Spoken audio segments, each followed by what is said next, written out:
Hey everybody, in the spirit of the Halloween season, no pun intended, I wanted to give you guys a paranormal story that has happened in my life, and no, this is not clickbait. This has to do with the house I live in now, and I'm going to give you a few details. Try not to run too long. First of all, I have not done the history of the house. I may get to it at some point, but it's not really high on the priority list. There have been many paranormal experiences happen in this house, and I think my ex-husband has owned it. I know he's owned it over a decade. So I'm going to give you a little bit of what happened in the past and what's happening now. Let's see. Several years ago, I was living on his side of the house. We weren't together, but I was staying there helping take care of my little boy, and there was paranormal activity, I'll say that. My little guy came to me and he's like, "Mommy, there's a monster in the closet." I've told this before if you've looked under my paranormal activity list, but I'm going to tell it again for people who haven't. And I was going to do the mommy thing and go in there and, pretend to get rid of this ghost or monster. I go in there and I sit down with him on his little futon bed, and I'm like, "Okay, buddy, where's the monster in your closet?" And he pointed over at it, and there was a set of eyes looking back at me. It's been long enough that I can't remember right now if they were red or yellow, but I believe they were red. And take note of the fact that they were low to the ground. Well, it freaked me out. I came from Christian upbringing, so I rebuked it, and I pled the blood of Christ, and made it leave, and it got very angry. It literally hit the house next to his bedroom, and it shook the house, and I said, "And you still can't come in the name of Jesus Christ." And I pick up my little guy and go into the living room, and my ex-husband, who does not believe in the devil or hell, says, "What is that?" And I'm like, "I told you it's the devil." And it hits, the wind starts blowing crazy, and it hits the house again. I said, "And you still can't come in." And you could tell there was just rage there. Now, during that same time, I saw something. I need to change hands so the sound's going to change. During that same period of time, I got woke up one evening, and I saw a half a body from the waist up.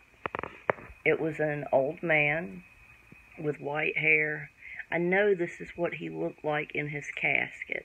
He had on this dark brown polyester jacket with a big fly collar, and like I said, it was just from the waist up. And I need to do this with my hands, so I'm sorry for the noise that it's going to cause, but I saw him come in the front door, and he came slithering up to me, right at the couch. I'm laying at the couch. His face is almost even with me. He said some vile things that I'm not going to repeat. That really happened. I rebuked him, and he left. My sister-in-law, brother, and their family lived on the side of the house that I currently live in now. And, she was always a liar. My sister-in-law was a profound liar. I didn't believe half the crap she said. But they could hear screams coming from the side of the house that I lived on at the time during the night. They thought it was me. I never heard any screams. No one ever heard any screams. They did. She also came running outside one day, calling her husband. I had this weird feeling, and I came running out. She came running out. It's a duplex, so we almost ran into each other, and she was like, "John," that's my brother.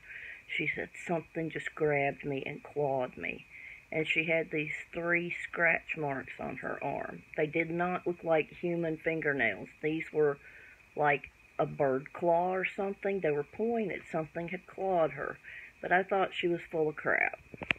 Until very recently. Changing hands again. I don't have a selfie stick. "I'm coming to get you, George. Hang on, buddy." That's the cat. I've recently been touched in this house. Changing hands. Something had touched my back lightly, and I blew it off. A couple days later, it touched my back. I felt the hand. You know, like a real actual hand on my back. And I kind of ignored that. And then a couple days later, something grabbed my wrist. And I could see on my arm. I wasn't clawed, but I could see where I had been grabbed. So, we're going to handle this. We're going to be burning some sage, clapping some hands in the corners, ringing some bells in the corners, pleading the blood of Christ. My parents got married on Halloween. Did they curse the whole family? I mean, come on now. Who gets married on Halloween? But anyway, that's my story, or my stories. Hope you guys enjoyed it. This will be added to my paranormal stories list. If you guys want to hear more, I have a little playlist. This will only be the 5th video, and I won't make many of these videos. They make me uncomfortable, but yet at the same time I'm drawn to it and intrigued. So, with that note, thank you guys for watching. Please hit the thumbs up. Nobody does that anymore. Not just for me. It's just a very uncommon thing. Alright, we're at over 6 minutes. I love you guys. I really appreciate you watching. I will see you again soon. Smooches and deuces and praying blessings over everyone. Thank you. I appreciate you being here.